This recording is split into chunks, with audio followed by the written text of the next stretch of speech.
Shark and ray have existed for over 400 million years. They take so many years to become adult and to grow old. And some shark became sexually mature at 15 years old, some at 35.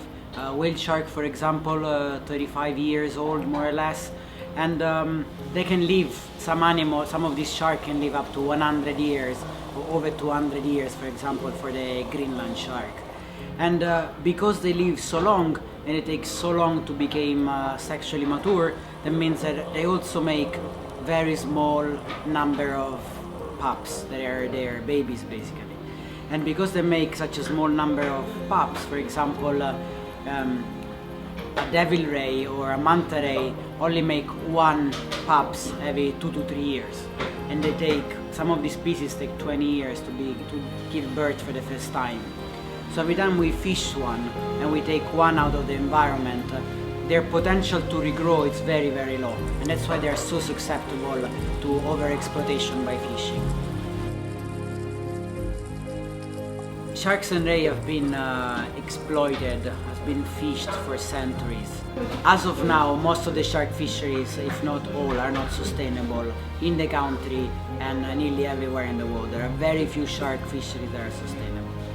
And that's because most of the people don't know. Most of the fishermen think that the shark reproduce the same as the lapu-lapu or the tanigi, so they don't understand how fragile they are and how vulnerable they are. In Cebu, some of the rays are mostly found in Pasao Fish Market, either sold as a whole or blindly mixed with other saleable fish. In a known street eatery that is recognized for their food, buckets of chopped ray meat is delivered every night to cook their specialty dish, which is an exotic soup that is locally called larang. Due to its high demand, the chopped ray meat is cooked right in front of the locals and is handed to them per serving from 4 p.m. to 5 in the morning. At a cheap amount of 40 pesos, a single ray has been deprived of its life and its chance to help the marine biodiversity.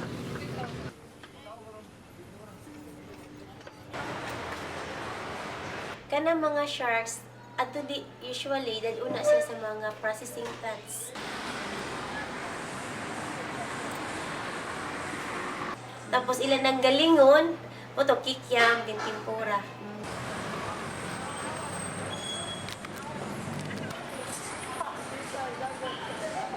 Cebu in the last 2.5 years has passed a series of legislation to ban the harvesting and consumption and sale and trade of shark and ray products.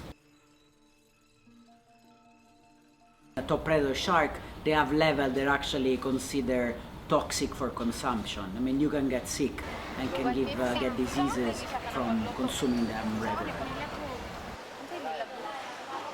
Mercury, for example, that is one of the many pollutants, has been connected to neuronal development disease.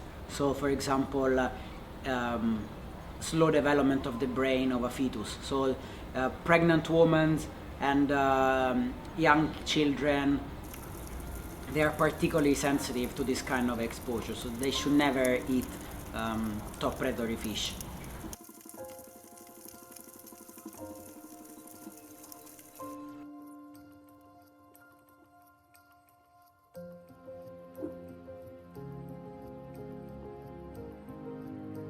Most of the shark cannot afford to be fished, and the moment that you buy it, you're basically fueling the whole market all the way down to the fishermen that go out and catch them.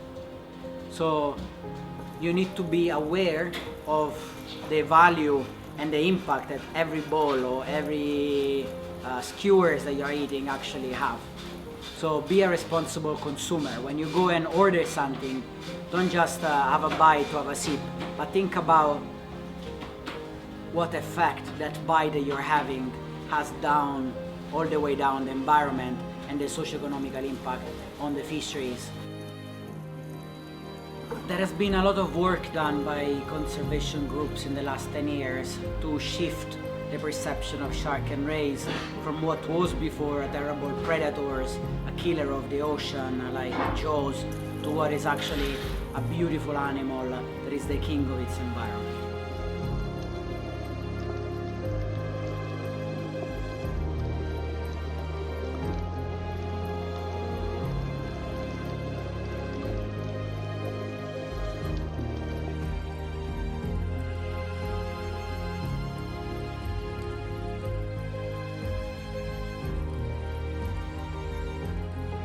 If we continue to go the way we are, in 10 years probably there's gonna be no shark left in the Philippines.